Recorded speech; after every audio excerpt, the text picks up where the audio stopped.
दोस्तों सोचो, अगर एक दिन अचानक पूरी दुनिया खत्म हो जाए, हर इंसान मर जाए और सिर्फ दो लोग बचें, एक 20 साल की लड़की और एक 10 साल का बच्चा। आगे चल के यही बच्चा इस लड़की का पति बन के बच्चे पैदा करे और इंसानियत आगे बढ़ाए। ना बिजली, ना इंटरनेट, ना कोई मदद, सिर्फ खामोशी और चारों तरफ मौत। आज की ये कहानी ऐसी ही एक खौफनाक दुनिया की है। कहानी शुरू होती है डिडक नाम के एक छोटे लड़के से, जो एक गराज में मैकेनिक का काम कर रहा होता है। वहाँ रेडियो पर खबर चल रही होती है कि पृथ्वी का तापमान तेजी से बढ़ रहा है। वैज्ञानिक लगातार चेतावनी दे रहे थे कि धरती पर कोई बड़ा संकट आने वाला है, लेकिन वहाँ मौजूद लोग इस बात को मजाक समझ रहे थे। एक आदमी रेडियो बंद करते हुए कहता है कि दुनिया खत्म होने वाली बातें सिर्फ लोगों को डराने के लिए होती हैं। दूसरी तरफ हम एल्बा नाम की लड़की को देखते हैं, जो अपने पिता के साथ शहर से दूर एक फार्म हाउस में रहती है। पहले ये लोग यहाँ नहीं रहते थे, लेकिन उसकी माँ की मौत कैंसर से हो गई थी। उसके बाद एल्बा के पिता अपनी पत्नी की यादों के कारण इस जगह पर आ गए थे। एल्बा नोटिस करती है कि आसपास सब कुछ बदल रहा है। मक्खियां बिना वजह मर रही हैं,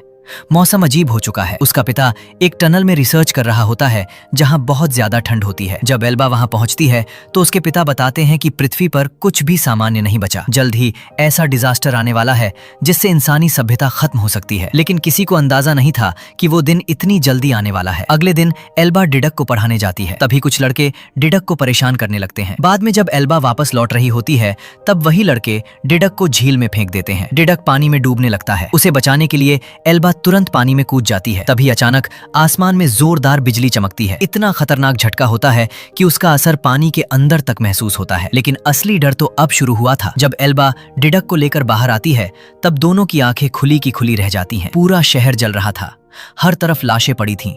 लोग पल भर में मर चुके थे। आसमान का रंग बदल चुका था। असल में यह एक भयानक सोलर मैग्नेटिक स्टॉर्म था जिसने पूरी धरती को तबाह कर दिया था। कुछ ही मिनटों में करोड़ों लोग खत्म हो चुके थे। एल्बा और डिडक चारों तरफ देखते हैं, लेकिन उन्हें एक भी इंसान जिंदा नहीं दिखाई देता। जब डिडक अपने घर पहुंचता है तो अपनी माँ की लाश देखकर टूट जाता है। वो रोते हुए अपनी माँ के पास जाना चाहता है, लेकिन एल्बा उसे रोक लेती है। अब दोनों को समझ आ चुका था कि शायद इस दुनिया में सिर्फ वही दो लोग बचे हैं। एल्बा डिडक को लेकर उसी टनल में चली जाती है जहां उसके पिता रिसर्च करते थे। दोनों रात वहीं बिताते हैं। अगली सुबह मौसम सामान्य लगता है, लेकिन दुनिया पूरी तरह बदल चुकी थी। एल्बा अपने पिता को फोन लगाने की कोशिश करती है, लेकिन कोई नेटवर्क नहीं होता। टीवी, रेडियो सब बंद थे। चारों तरफ सिर्फ खामोशी थी। अब एल्बा फैसला करती है कि उन्हें बार्सिलोना जाना होगा, क्योंकि उसके पिता वहीं गए थे। दोनों एक टूटी हुई स्कूटी स्टार्ट करने की कोशिश करते हैं। डिडक पीछे से धक्का दे रहा होता है। तभी स्कूटी के आगे पत्थर आ जाता है और एल्बा गिर जाती है। उसके पेट में लोहे का टुकड़ा घुस जाता है और वह बुरी तरह घायल हो जाती है। कुछ ही दिनों में उसके जख्म में इन्फेक्शन हो जाता है और उसे तेज बुखार आ जाता है। डिडक पहली बार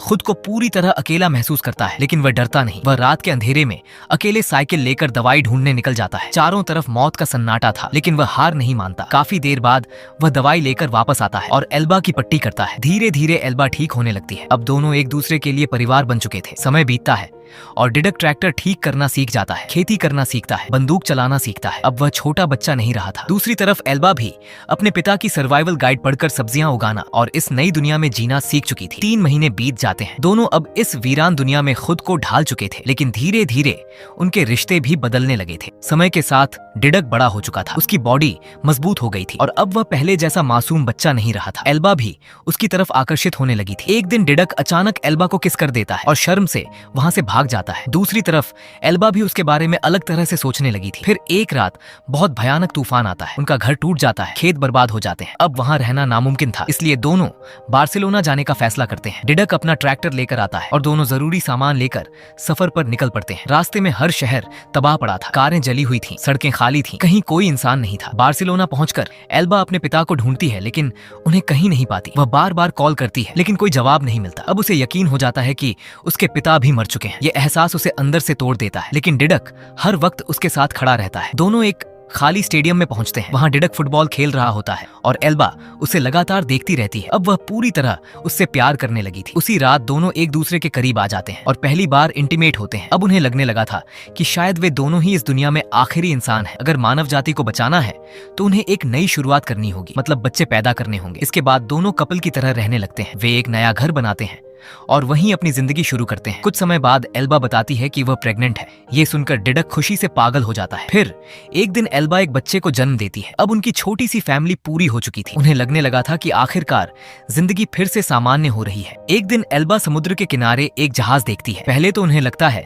कि शायद वह खाली होगा, लेकिन फिर उन्हें वहां एक आदमी बेहोश हालत में मिलता है। वे उसे अपने घर ले आते हैं। वह आदमी बताता है कि वह कई सालों से अकेले एक आइलैंड पर रह रहा था। इतने साल बाद इंसानों को देखकर वह बहुत खुश था। शुरुआत में वह काफी अच्छा इंसान लगता है। वह डिडक को कई नई चीजें सिखाता है, एल्बा की मदद करता है, लेकिन धीरे धीरे डिडक को उसकी नजरें अजीब लगने लगती हैं। एक दिन डिडक देखता है कि वह आदमी छिपकर एल्बा को बच्चे को दूध पिलाते हुए देख रहा है। ये देखकर डिडक भड़क जाता है। तब वह आदमी बहाना बनाता है कि वह सिर्फ मदद करना चाहता था, लेकिन डिडक अब उसे अपने घर में नहीं रखना चाहता था, इसलिए वह उसे वहां से जाने के लिए कह देता है। जाते जाते वह आदमी उन्हें अपने जहाज पर पार्टी देने का ऑफर देता है। एल्बा मान जाती है। रात में तीनों जहाज पर खूब मजे करते हैं। वह आदमी उन्हें फिल्म दिखाता है, खाना खिलाता है, लेकिन अगली सुबह डिडक और एल्बा की आंख खुलती है तो वे खुद को समुद्र के बीच पाते हैं। वह आदमी उन्हें धोखा देकर बहुत दूर ले आया था। जब डिडक गुस्से में उससे सवाल करता है तो वह उसे समुद्र में फेंक देता है। एल्बा उसे बचाने के लिए कूद जाती है। तभी वह आदमी उनके बच्चे को लेकर भाग जाता है। अब उनकी जिंदगी का सबसे बड़ा डर सच हो चुका था। उनका बेटा उनसे छिन चुका था। डिडक और एल्बा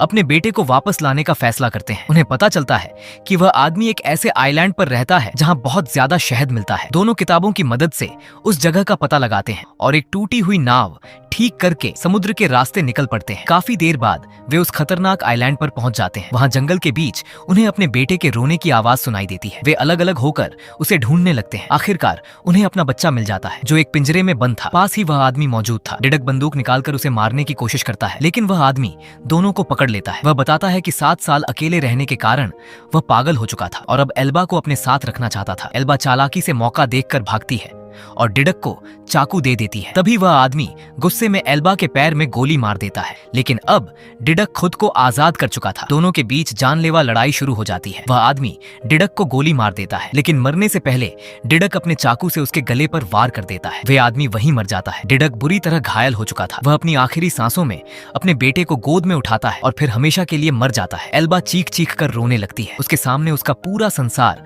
खत्म हो चुका था। कुछ साल बाद हम देखते हैं कि उनका बेटा बड़ा हो चुका है और बिल्कुल डिडक जैसा दिखता है। एल्बा उसे डिडक के पुराने वीडियो दिखाती है। लड़का अपने पिता को देखकर मुस्कुराने लगता है और इसी इमोशनल मोमेंट के साथ ये कहानी खत्म हो जाती है। अगर आपको वीडियो पसंद आई हो तो एक लाइक और चैनल इज वाई रोमान को सब्सक्राइब जरूर करें।